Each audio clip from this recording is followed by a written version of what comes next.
अनमोलपुर गांव में रामू नाम का एक चिकन वाला रहता था। हर रोज बाबू नाम का एक व्यापारी अपनी गाड़ी में उसके पास आता था और उसे मुर्गियां दे जाता था। एक दिन बाबू ने रामू से कहा, रामू भाई, आसपास के सारे गांव में मैं ही मुर्गियां देता हूँ, पर जब भी मैं तुम्हारे दुकान पर आता हूँ मेरा मन दुखी हो जाता है। कम दाम पे आते हैं तो बीमार और मरे हुए मुर्गियां तुम मुझसे खरीदते हो।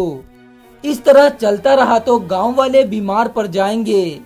अरे वाह, इतने दिन बाद तुम्हें गांव वालों की सेहत का ध्यान आया है। मुझे जो मुर्गियां चाहिए वो तुम बेच रहे हो, अपना संबंध धंधे तक है, ज्यादा बकबक नहीं और चल निकल। उसके बाद रामू उदास होकर वहाँ से चला जाता है। इस तरह रामू उस खराब चिकन को गांव वालों में बेच रहा था, पर गांव वाले उसे ही अच्छा मान समझकर खरीद रहे थे। आहिस्ता आहिस्ता रामू का लालच बढ़ने लगा। वो सोचता था मुनाफा बढ़ाने के लिए कुछ न कुछ करना पड़ेगा। एक रात रामू अपने घर में गहरी सोच में था। उसे एक अद्भुत आइडिया सूझी। वो उठा और हड़बड़ाते हुए अपने घर से बाहर आ गया। इधर रामू अपने पास के मुर्गियों के पोल्ट्री फार्म के पास पहुंचा। वहां के चौकीदार सो रहे थे तो उसे देख नहीं पाए। रामू 2-3 मुर्गियां वहां से लेकर बाहर आया और घर चला गया। फिर दूसरे दिन वो अपने दुकान में बेच दिया। उस दिन से वो हर रोज पोल्ट्री चला जाता और मुर्गियां चुराता। दूसरे दिन वो उसे अपने दुकान पर बेच देता। इससे उसका मुनाफा बढ़ गया था। जब बाबू मुर्गियां बेचने आया तो उसने कहा, तुम्हारी मरी हुई मुर्गियां मुझे नहीं चाहिए, मैंने किसी और से लेना शुरू कर दिया है। बाबू ने सोचा, इसके रेट में इसे जिंदा मुर्गियां कौन दे रहा है। वो ये सोचकर वहाँ से चला गया।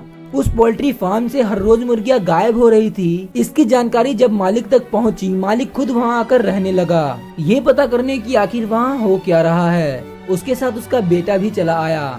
मालिक अपने कर्मचारियों से पता करने की कोशिश कर रहा था कि मुर्गियां जा कहाँ रहा है। तभी उसका बेटा पोल्ट्री फार्म के अंदर चला गया और मुर्गियों के बीच खेलने लगा। इतने में उसके हाथ के अंगूठी से हीरा टूटकर नीचे गिर गया और एक मुर्गी ने टपक से उस पत्थर को खा लिया। बच्चा डर गया कि उसके पिताजी उसको डांटेंगे, तो उसने अपने पिताजी को कुछ नहीं बताया। दूसरे दिन पोल्ट्री का मालिक अपने घर पर बच्चों के साथ खाना खा रहा था। इतने में उस बच्चे के मुंह में कुछ सख्त चीज अटका। बच्चे ने चिल्लाया।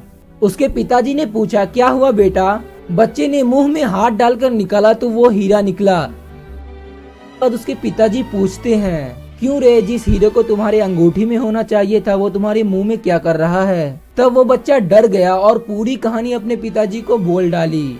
मालिक ने तुरंत अपने रसोइयों को बुलाकर पूछा कि आज चिकन किस दुकान से लाया था। रसोइयों ने कहा, मालिक, गांव में रामू का चिकन का दुकान है ना, वहीं से। पोल्ट्री के मालिक को पूरा किस्सा समझ में आ गया। दूसरे दिन उस पोल्ट्री के मालिक ने रामू को अरेस्ट करवा दिया।